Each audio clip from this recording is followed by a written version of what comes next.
આપણે સૌ જાણીએ છીએ આપણા દેશના યશસ્વી પ્રધાનમંત્રીજી આદરણીય નરેન્દ્રભાઈ મોદી સાહેબ સતત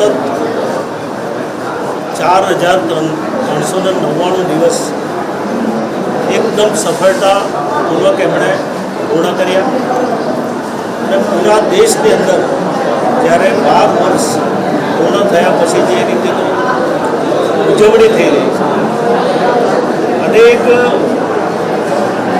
જગ્યાઓ પરથી મહાઆરતીઓ થાય, યજ્ઞ થાય, નરેન્દ્રભાઈ મોદી સાહેબને અનેક પ્રકારની શુભકામનાઓ પાઠવે છે.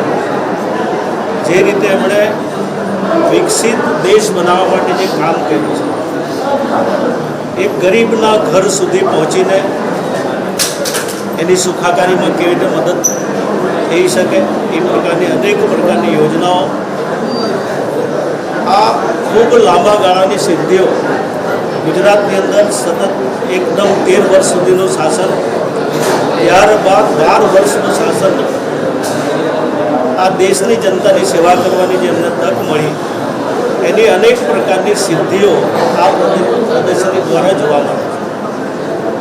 આ પ્રદર્શની 3 થી 4 દિવસ જ રહેવાની છે. આપના માધ્યમ દ્વારા હું જનતાને વલસાડ જિલ્લાની જનતાને અપીલ કરું છું કે આ પ્રદર્શની જોવી જ જોઈએ, નવી પેઢીએ પણ જોવી જોઈએ. એટલા માટે કે નરેન્દ્રભાઈએ ખૂબ જ ઐતિહાસિક કાર્ય કર્યા છે, એટલા સારા કાર્ય કર્યા છે કે જે ઇતિહાસના પાને લખાવાના છે. એમાંથી આપણે પણ સૌ પ્રેરણા લઈએ. આવનારા દિવસોમાં નરેન્દ્રભાઈ મોદી સાહેબના પડખે ઊભા રહીને જે દેશ વિકસિત બની રહ્યો છે, આત્મનિર્ભર બની રહ્યો છે, સુરક્ષિત બની રહ્યો છે, એમાં આપણું યોગદાન નરેન્દ્રભાઈ સાથે કેવી રીતે હોઈ શકે એ આ પ્રદર્શનીમાંથી આપણે બધા જ પ્રેરણા લઈ શકીએ એવું છે. પરિવારો મોદી સાહેબને ખૂબ ખૂબ શુભકામનાઓ પાઠવું છું. આભાર.